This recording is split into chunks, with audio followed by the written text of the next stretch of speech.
Effectuons maintenant la correction de l'exercice 31, page 212, qui est un exercice qui ressemble au numéro 24 qu'on a déjà corrigé précédemment. Donc on me demande de donner les mesures de l'angle AOB dans chacun des cas. On a vu la dernière fois comment présenter un calcul de mesure d'angle, donc on va adopter encore cette présentation pour l'exercice numéro 31. Je souhaite retrouver la mesure de l'angle AOB, donc cet angle-là. Je constate que pour obtenir cet angle, il suffit d'additionner l'angle de 45 degrés qui se nomme AOC et l'angle COB qui, avec son codage, m'indique que c'est un angle droit et qui mesure donc 90 degrés. Pour déterminer la mesure de AOB, je vais donc additionner la mesure de AOC plus la mesure de COB.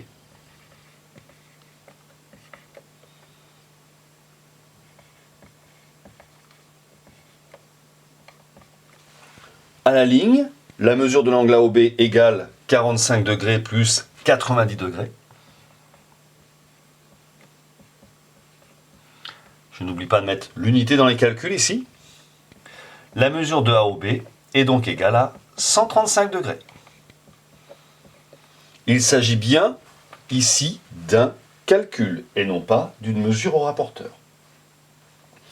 Deuxième question, la question B, même chose. Je dois déterminer la mesure de l'angle AOB. Alors cette fois-ci, si je regarde le dessin, AOB, il s'agit de cet angle-là. Je constate que cet angle ici qui s'appelle COB fait 90 degrés et je vais donc faire 90 degrés moins les 45 qui sont ici pour trouver AOB. AOB est donc égal à COB moins COA, c'est-à-dire AOB égale 90 degrés, c'est la mesure de COB qui est un angle droit, il est codé, moins 45 degrés. 90 moins 45, ça nous fait 45 degrés pour AOB.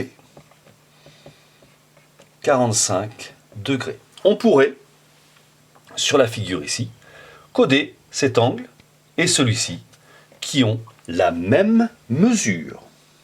Voilà donc pour la correction du numéro 31, page 212.